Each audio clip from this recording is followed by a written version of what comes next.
Coming up on Cronkite News, with high temps and windy conditions, see how the National Forests are preparing for wildfires and how you can help prevent them. Also, we'll tell you how J.J. Watt is preparing for his second season with the Cardinals and fatherhood. And later, we break down the importance of Latinx representation in media. Cronkite News starts now. Good evening, and welcome to Cronkite News on Arizona PBS. I'm Kyle Betts. And I'm Lauren Green. Thanks for joining us.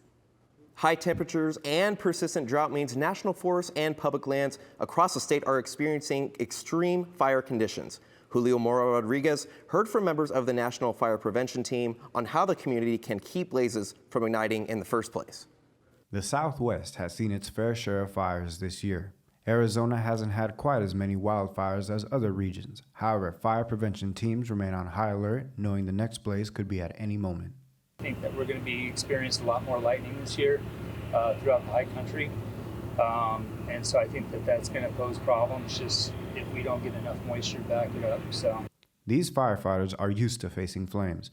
To make their job a little easier, they want you to know what you can do to prevent sparks from igniting into fires. A lot of people think of fuel, putting in gas in their vehicles, but when we think in the wildland environment, we think of fuels as grass. Making sure chains are secure, making sure when they go, make sure they know what the restrictions are out in the forest, no camping, things like that. Making sure that the tires are fully inflated. With the environment being so dry, activities such as shooting are highly restricted right now. The fire prevention team also advises Arizonans to be careful when driving, not to park in tall grass, as the heat from the car could ignite into a potential fire. As the climate changes, firefighters find themselves battling the flames for longer seasons. as time changes and as things have been changing, we've been finding ourselves here later and later every year. During peak months, on average, firefighters will tackle between 4 to 5 wildfires a day. The goal of this demonstration is to make their jobs easier. In Mesa, Julio Mora Rodriguez, Cronkite News.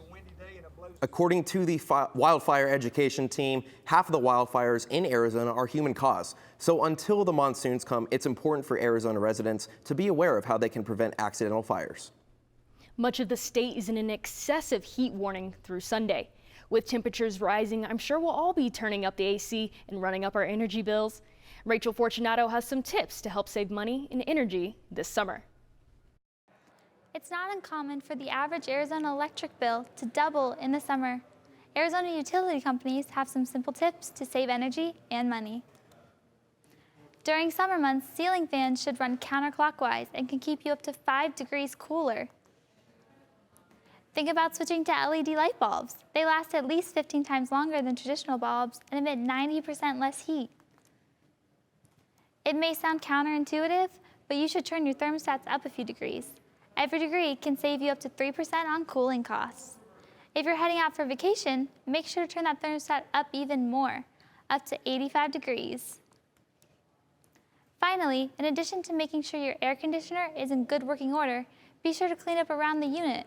At the Google touchscreen, I'm Rachel Fortunato. With the summer's triple-digit temperatures, the Phoenix Rising are doing what they can to keep their players protected. Rising players say when they're not training, they try to stay inside as much as possible. But when practicing, head coach Rick Schantz says they have to be more efficient with training sessions to make sure players aren't in the heat for too long. They also take specific measures to keep players safe. It's never easy to get used to this. You just kind of have to do it in doses. But the most important thing for us is when we're training in the heat is what we call heat mitigation. You know, every time they get water, they've got to be in shade. They've got to get ice towels. You do everything you can to keep their brain cool, their skin temperature down. The Rising take on El Paso tomorrow night at 7:30. And Samir Mala is standing by in the Weather Center to let us know just how hot it will be this weekend. Let's take a look at the weather over the next 72 hours here in Arizona. We're going to see some light cloud cover to the south and east. And in terms of high temperatures across the region, it's going to remain relatively hot and dry with 115 in Bullhead City, 113 in Yuma, 108 in Tucson, and 113 right here in Phoenix. That means we're going to see heat alerts across the aforementioned areas. in the south central areas of Arizona until 8 p.m. tonight and including until 8 p.m. on Sunday. So with that heat, we're going to see 114 on Saturday, and then having a low temperature of 104 this week on Flag Day Tuesday, but then creeping right back up to 112 on Thursday with some slight chance of precipitation towards the end of the week. This is Samir Mullah from the Cronkite Weather Center. The NCAA Track and Field Championships continue in Oregon this week, and the Sun Devils are putting on a bit of a throwing clinic. Turner Washington and Yorinde Van Klinken both clinched silver in shot put, and Beatrice Yano finished third in the hammer throw with a personal best. ASU's Dayton CARLSON races in the 800-meter final tonight after a gutsy performance in the semifinals. Just kind of gradually build, and I put all the pieces together, and it went well. Got third. That was my goal. ASU and NAU lead Arizona's track performances. With the throwers leading the charge for ASU, the Sun Devils claimed 4 trophies so far. The Lumberjacks secured 1 in the 10K.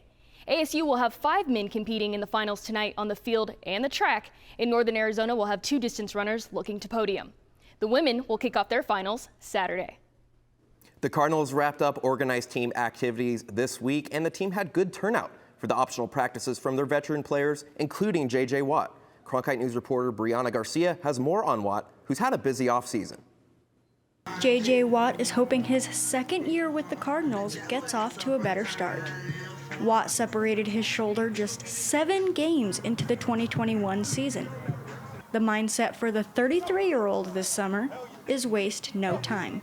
The further that I get off the track, like if I take, a month off after the season, the harder it is to get back on the track. So Buddy and I start working the day after the season, and we put a program together, and it's incredible down here. I mean, being blatantly honest, working out in the heat on natural grass is phenomenal. Head coach Cliff Kingsbury is looking forward to having the veteran defensive end back on the team roster as he provides much-needed leadership. I think we were 7-0 when he was rocking, full go, and he was up there on the pressure rate, and he brings so much more to the team. I mean, like I've said it before, it kind of has that Brady effect where when guys are on the field with him, they don't want to let him down. Watt isn't just studying defensive schemes this summer. The new dad-to-be is getting tips from teammates about how to manage diapers. Dad! Papa! Bro, I got you, bro. I got a book written down. It's got a little blood, a little tears on there, but it's a handwritten book that's step for step for you, bro. I got you. Don't even worry about it. Get your diaper cake and everything. Watt says he's excited to be a dad and excited for the new season ahead. In Tempe, Brianna Garcia, Cronkite News. The Cardinals will hold a mandatory minicamp for veterans and rookies next week. Then players will be on their own until training camp begins at the end of July. The Oklahoma Sooners won the Women's College World Series for a 2nd straight year with a sweep against Texas last night. One Sooner is from right here in the Valley. Cronkite News reporter Ian Sachs has more on the All-American shortstop. Grace Lyons going deep and gone. Grace Lyons was a star at Sandra Day O'Connor High School before playing at Oklahoma, where she was named a 2nd-team All-American last year. The shortstop says it's a dream come true to play on college softball's biggest stage. Coming here, that's a dream. You're looking forward to that when you're a freshman, knowing that you have 4 opportunities to go to the World Series, and thankfully I've been able to go to 3 of them in my last 3 years. So it's exciting, and just the opportunity to go win a national championship is amazing. Lyons isn't the only O'Connor Eagle to make it to Oklahoma City. High school teammate Haley Busby, who plays at Oklahoma State, was also in the Final 8. O'Connor coach Melissa Hobson attended the World Series for the first time to support her former players. This year when I said, okay, I've got 2 in for sure, I'm going. I'm not going to miss this opportunity, and just loved every minute of it. Like, you just don't get that opportunity very often, and to have 2 there was extra special. Haley and I are doing a great job of just bringing the attention maybe to Arizona and saying that there's a chance any girl can come and compete at this level like we are. While these 2 former Eagles have been starring in Oklahoma, the support back here in the Valley has not gone unnoticed. It's just exciting to know that we both came from the same place,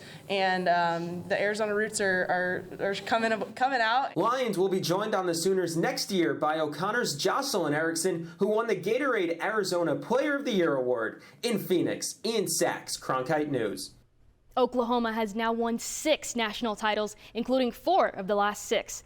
The Sooners' 6 championships is third most behind UCLA and Arizona. Coming up after the break, we head to LA. Check in on the Chargers, find out how they plan to make it to the playoffs this year.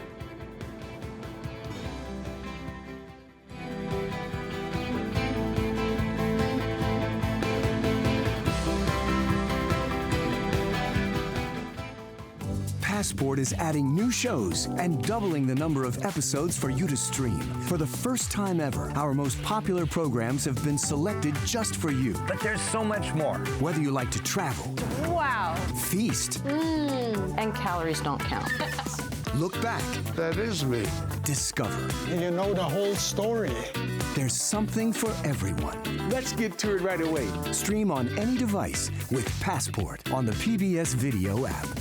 The Walter Cronkite School of Journalism and Mass Communications Phoenix Sports Bureau provides students with hands-on learning experiences and opportunities in sports journalism. From covering local high schools, colleges, and the pros, students get the opportunity to go live from our Facebook shows covering local, collegiate, and pro sports in the Valley. From digital reporting, broadcast, social media, and producing, there's opportunities for all. For more, go to cronkitenews.azpbs.org.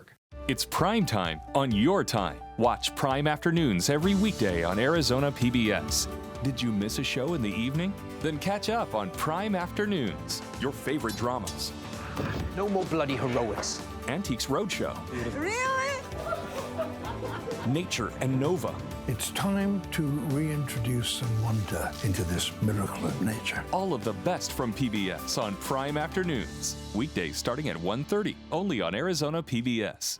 Cronkite News provides students at ASU's Walter Cronkite School of Journalism with the opportunity to gain real-world experience in the newsroom. At Cronkite News, our students produce professional content for audiences by taking on all roles, whether they be reporting, anchoring, producing, or studio production. Each department gives students first-hand professional newsroom experience. For more information, visit cronkitenews.azpbs.org. Stream the best of PBS on any device with the PBS Video app. All your favorite drama, history, science, news, and documentaries, all in one place. Watch your PBS station live or catch up on the shows you missed. Discover new favorites from PBS and locally produced shows from your station.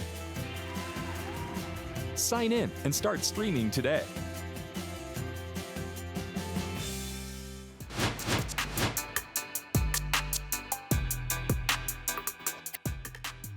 Angel City Football Club plays here at the Bank of California Stadium. And in their inaugural game, they had 22,000 fans show up. And that broke records, but it wasn't even close. The previous record for a professional women's soccer game was around 6,000. The expansion of the National Women's Soccer League has come to Los Angeles. Angel City Football Club debuted in May here at Bank of California Stadium. This team is owned by celebrities, and celebrities are in the stands, like Victoria Justice from Nickelodeon's Victorious. Defender Alison Swaby went to the World Cup on the Jamaica national team and played in Italy.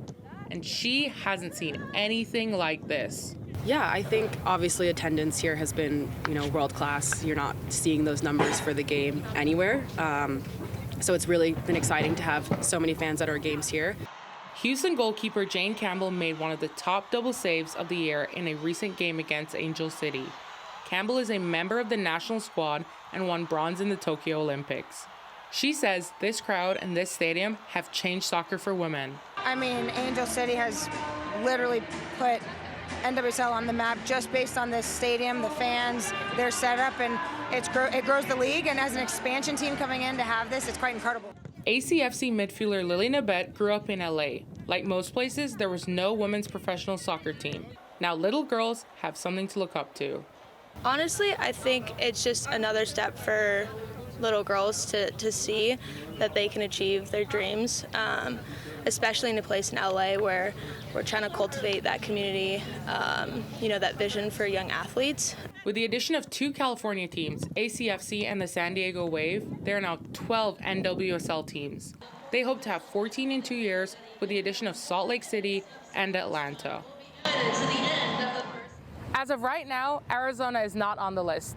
Currently in rankings, Angel City FC sits 4th, while the other new expansion team, the San Diego Wave, sits at the top of the table. Now on to American football in the NFL with the Chargers. Liam Barrett has more about what they're doing this season to switch up defense. The LA Chargers' goal: build a contender after missing last year's playoffs. They're led by one of the best young quarterbacks in the league, Justin Herbert. And this offseason, they loaded up on defense, including 2-time Super Bowl champion linebacker Kyle Van Noy. OTAs, I think everybody wants to win the Super Bowl right now, right? Defensive coordinator Renaldo Hill uses the word multiple to describe his defense. It definitely helps us. It definitely keeps us multiple when we always talk about being a multiple team. So we have a lot to work with right now.